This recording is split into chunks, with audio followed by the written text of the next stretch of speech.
Okay, this is video number 1 for Integrated 1. We are talking specifically about one variable inequalities. So just talking about the graphs right now. So inequalities on a number line. We've got the rules and the steps and kind of the comments and even some visuals off to the side, but I'm going to go ahead and follow those as we go. So when we're graphing these single variable, we are talking about a number line graph specifically. So we want a number line, and on that number line, we really only need to have the boundary itself. And the boundary is the number back in the inequality, which in this case is going to be -2. So go ahead and put -2 on your graph.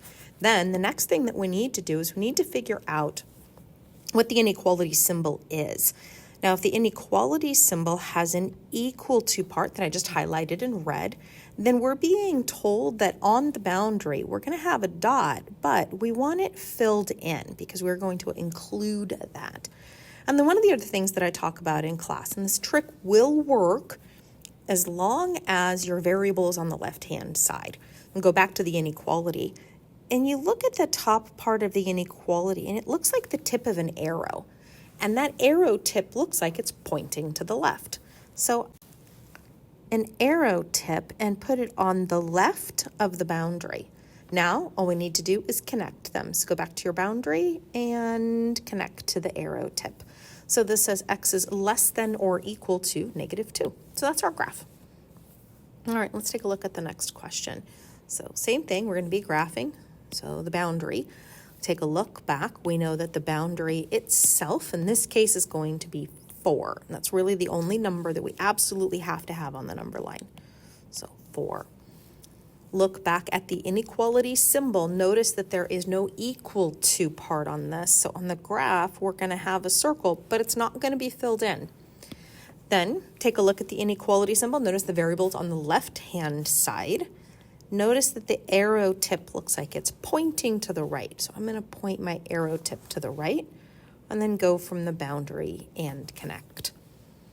And that whole arrow tip thing, it's only helpful, I think, if you struggle with determining the difference between greater than and less than. Okay, so the next one, we have a compound inequality here. Whenever our compound inequality is written in this fashion, you'll notice that both of the inequality symbols are both opening towards the right, which they must if it's written this way.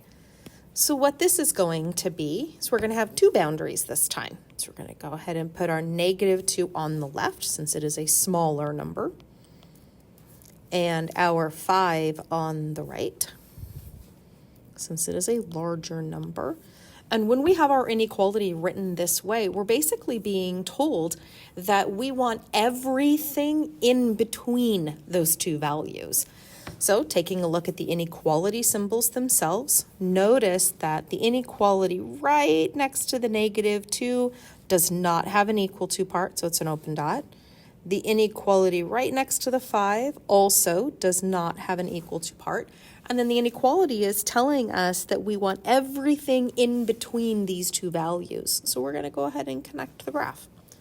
And that's our answer for this one. The only other compound inequality that we have is this whole OR situation. We're not going to connect it whenever we see OR. So we'll take a look at our 2 boundaries. Just make sure that you put them relative to each other in the correct location. So -5 is smaller, so it's going to go on the left. 1 is bigger, it is going to go on the right.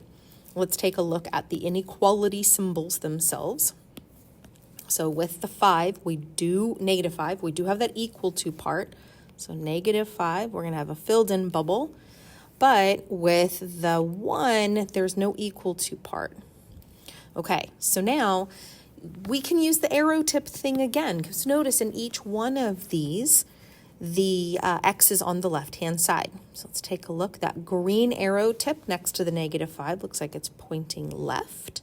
So from the -5 boundary to that arrow. And then for the 1, it looks like the arrow tip is pointing right. So we're going to go right of 1. What you should see on question number 4 when you have an OR is that your graph looks like they're running away from each other.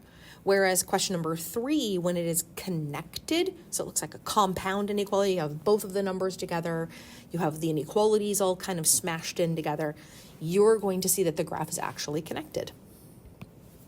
Okay, next thing we need to do on this one is to be able to actually take a look at the graph and figure out what we're being told to do. So first thing I would like to do is take a look at the boundary itself. And it looks like the boundary on this one is 6. So I'm going to take my boundary. I also take a look at the dot itself. Notice that the dot is filled in, which means it's going to have an equal to part. I'm going to look at the arrow tip. Notice that the arrow is pointing left. Then, since a variable is not given to me, I am going to go ahead and use x. So we have x is less than or equal to our boundary, which you can see, less than, pointing to the left, or equal to, the dot at 6 is filled in. Okay, same idea with the next one. So when I take a look and figure out what the boundary is, looks like the boundary is 3 here. I take a look at what's happening with the boundary. Well, it is an open dot, so that means no equal to.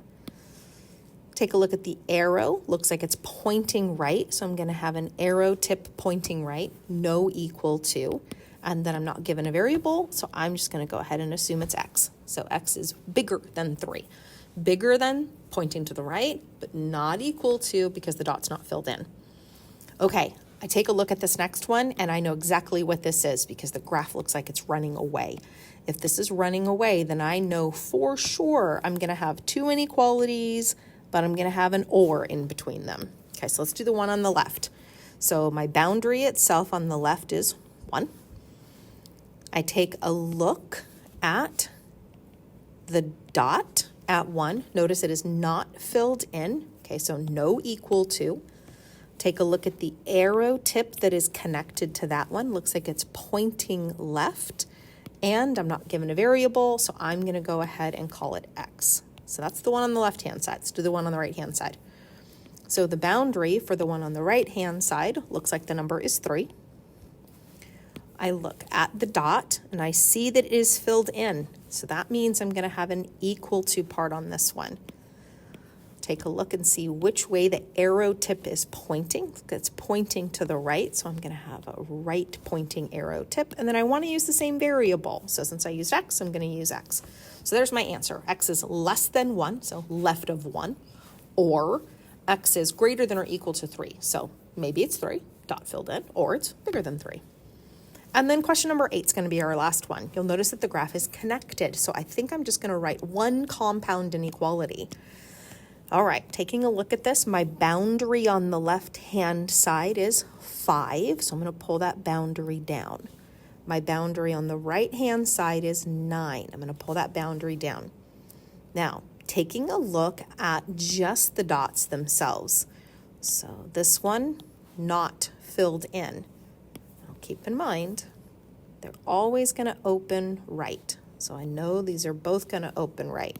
I just have to figure out by looking at the boundaries if there's going to be an equal to part. And since the dot at 9 is filled in, there is an equal to part.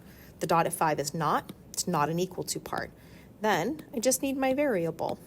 I'm going to go ahead and put my x right in the middle between those two things. Hopefully this helps with the first part of the you try questions.